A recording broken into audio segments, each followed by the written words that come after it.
Hey guys, Harry Thomas here, and welcome, ladies and gentlemen, to my requested ranking of the Pixar villains, best and worst. So, this list was kindly requested a few months ago, and it won't be as long or extensive a ranking as my ranking of the Pixar movies, as not every Pixar movie does have an antagonist. At number 18, at the very bottom, Sir Miles Axlord from Cars 2.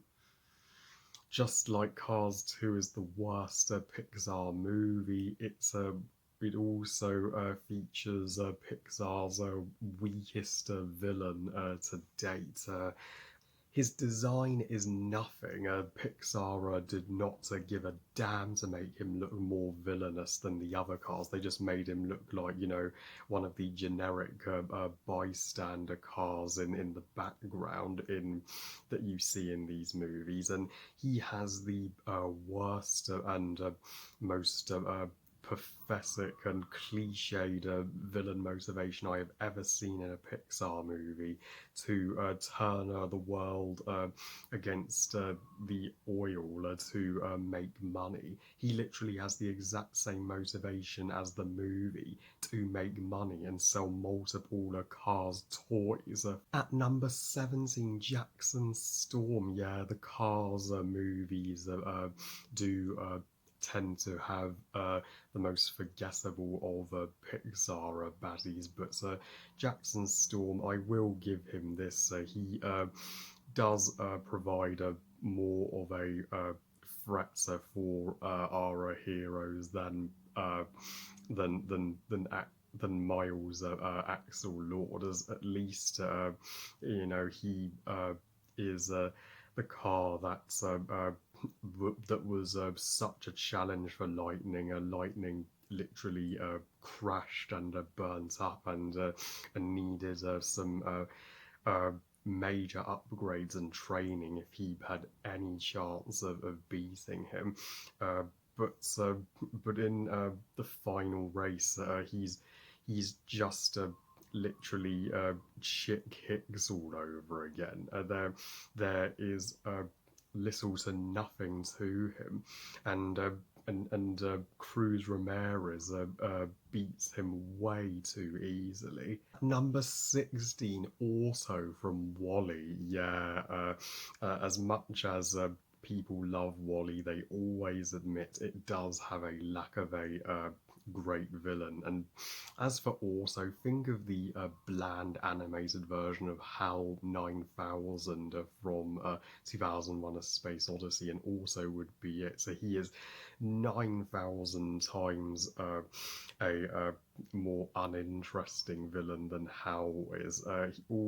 I mean, his motivation is simply to keep the Axion in space and to prevent the humans from ever returning to Earth.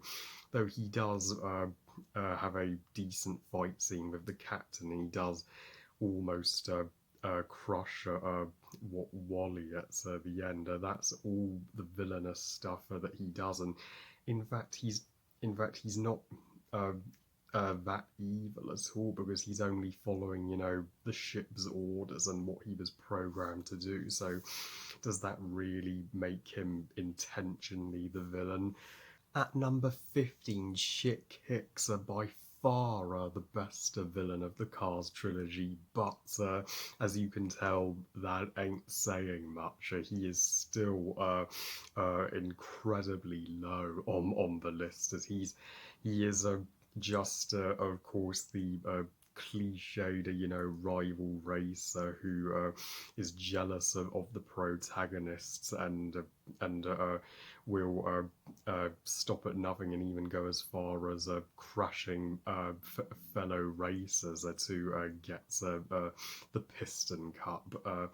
Though at least he does provide, well, more of a physical challenge for Lightning McQueen and even the King in the final race of the movie, more than the other two Cars villains did, when he makes the king crash and just selfishly takes the piston cup for himself. So technically, even though he's the winner of the race, he ultimately lost in the end because he lost all of his respect. Number 14, Team Omega Raw Monsters University. Boyd, oh man, it pains my soul as it puts the villains from the prequel to my favourite Pixar movie so low, but it has to be done because in comparison to the villains from the original Monsters Inc., Team Omega Raw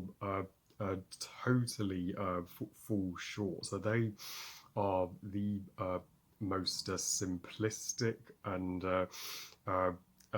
unoriginal, gang of high school bullies that want to make the lives of Mike Sully and Uzma Kappa a total misery, and they don't even do that much to get them, kicked out of the scare games. They could have done more behind the scenes to frame the scare games. And at number 13, Skinner from Ratatouille. Yeah, he may be my least favourite character in Ratatouille, but still, Skinner is a pretty overlooked Pixar villain in my book, as he does really look into what Linguini and Remy are really up to. And when he discovers the truth that Remy is the cook and has just been controlling Linguini this entire time, he goes as far as kidnapping Remy and forcing him to cook Skinner products to get his revenge on Gusto's, and he does get one exhilarating chase scene with Remy to retrieve the document to prevent Linguini and Colette from finding out that Linguini is Gusto's son and the rightful owner of the restaurant. Brad Bird even described the character as similar to Dreyfus from the Pink Panther in that he can't work out how Linguini, a idiot, is able to excel and be so successful. At number 12, Dela Cruz from Coco. Oh my god, Dela Cruz is such a deceiver. Miguel, in the beginning of the movie, idolizes him, convinced that Dela Cruz is his great-great-grandfather, only to discover that Hector was his great-great-grandfather this entire time, and Dela Cruz literally betrayed and murdered his best friends so he could steal and get all the credit for Hector's songs. At number 11, Charles Muds from Up. Charles Muds is one of Pixar's most evil. At number 11, Charles Muds from Up. Sure, you could nitpick how is Charles Muds still alive when he's quite a bit older than Carlos, and I mean he could be 130 or something for all we know, but still he is still one of the most malicious and evil human antagonists that Pixar have ever done. The fact that he has dedicated his entire existence to tracking the bird Kevin and getting out his ruthless pack of hunting dogs to sniff the bird out, and he goes as far as murdering all these other explorers that come for the bird first, and he even sets Carl's house on fire just so Carl will give away Kevin. Yeah. At number 10, Emperor Zerg from Toy Story. He only technically appears in Toy Story 2, though he is mentioned several times by Buzz in the first movie. But yeah, how could you not put Zerg high on this list? He's literally Pixar's Darth Vader, and though I though I wouldn't uh, call him the most evil of the Toy Story villains by any means, as he does show his tender side after the parody reveal that he is Buzz's father. At number 9, Sid Phillips from Toy Story. Yes, Sid is every single toy's worst nightmare and the creator of the mutant toys himself. You can see why Woody and Buzz felt like they were trapped in hell being in this kid's house, and he gets one of the greatest Pixar villain defeats ever when Woody and the mutant toys reveal to him that they are alive. I don't know why the toys never tried that. That never showed that they were alive to Andy, then maybe he would have kept them for the rest of his life. But I'm sure Sid spent some serious had some serious therapy to get over the shock of that. So, number 8, Lotso Huggin' Bear from Toy Story 3. I will say this about Lotso. He has the most devastating backstory of any Pixar villain, period, and one of the greatest backstories for a villain in general. How his owner Daisy, she gave him all the love and then unintentionally left him behind, and then when she replaced him, Lotso took it entirely far too personally, and it made him cynical and darker for the rest of his life. So he, from then on, because he didn't have an owner anymore, he wanted to make other toys suffer by keeping them prisoner and torturing them in Sunnyside daycare, and even after the other toys save his life in the furnace, so he doesn't save them in return.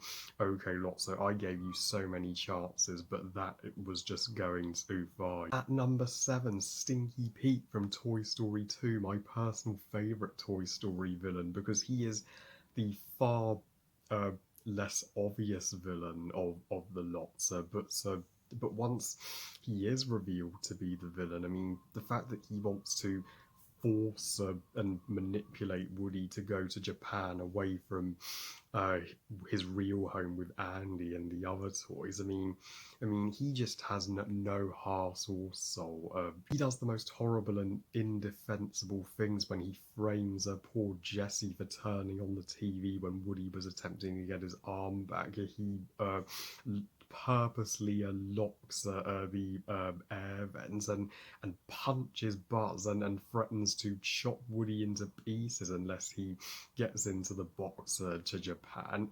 Number 6, Syndrome, what the majority would consider the superior of the two Incredibles villains, but Brad Bird, you should be proud. You have made one of the baddest of the bad among both superhero and animated villains in general. I mean, this is a lesson to all superheroes: never reject your fans, because it may bite you in the arse later on, and that's exactly what happened with Mr. Incredible after he refused to let Buzzy Pine be Incredit Boy, and Buzzy Boy, did he take it the wrong way. And worst of all, he launched missiles at the plane carrying Helen and Violet and Dash, an innocent mother and child, just to break Mr. Incredible's soul without a second thought. His heart is truly black. I felt no sympathy for him when he met his demise. At number 5, Randall Boggs from Monsters, Inc. Now, sure, Monsters, Inc. is my all-time favourite Pixar movie, but that doesn't mean it has my number 1 favourite Pixar villain, yet the villains still make the top 5, don't get me wrong. And Randall, I mean, he is one slimy and up to no good lizards, how he is willing to kidnap kids and extracts life from them with his machine, the scream extractor, to replace scarers, dethrone Sully for the title of number one monster in Monstropolis. At number 4, the slightly better of the two antagonists in Monsters Inc., Mr. Waternoose. He is the twist of villain in the movie. I mean, of course, we know Randall is the villain from the start, but it turns out Randall was just a puppet in Waternoose's scheme to kidnap as many children as it took to revive his company. But number 3, most underrated and overhated Pixar villain, Mordu from Brave. My first controversial placement on my list, but I have yet to see a Pixar villain that creeps me out more than Mordu. This rabid demon bear who will just rip you to shreds with his claws and teeth the moment he sees you. I mean, he has arrows and spears coming out of his hide, making you go, "Oh damn! What is it gonna take you to bring this bear down?" But Eleanor in bear form she brings him down with the power of motherhood. At number 2, Screenslaver / Evelyn Dever, Incredibles 2. Greatest twister villain I have ever seen. I predicted that the Screenslaver was Winston Dever from the get-go. I had no clue it would turn out to be his sister Evelyn. But you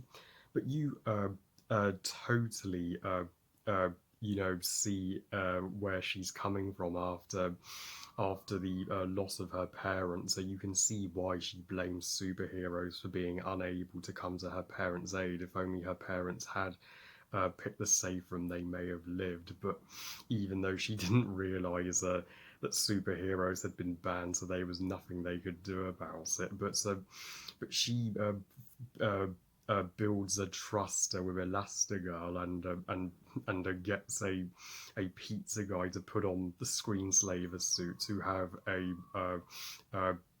intense fight with her, and then frames the pizza guy and then reveals that she is the mastermind behind it all and is plotting to end superheroes permanently. Yeah, she may be the deepest character I have ever seen in the entire Incredibles franchise, and she would be number 1 if not for my personal favourite. And my number 1 favourite Pixar villain is none other than the infamous Hopper from A Bug's Life. A Bug's Life is by no means my favourite Pixar movie, though it does feature my very favourite Pixar villain. I have never seen a Pixar villain more ruthless, more dictator-like, and just more evil in any way than Hopper. He just wants to tower over these poor ants and forces them to do the grasshoppers' bidding, and wants to prevent them from ever figuring out that they outnumber the grasshoppers 100 to 1 and don't need to obey them.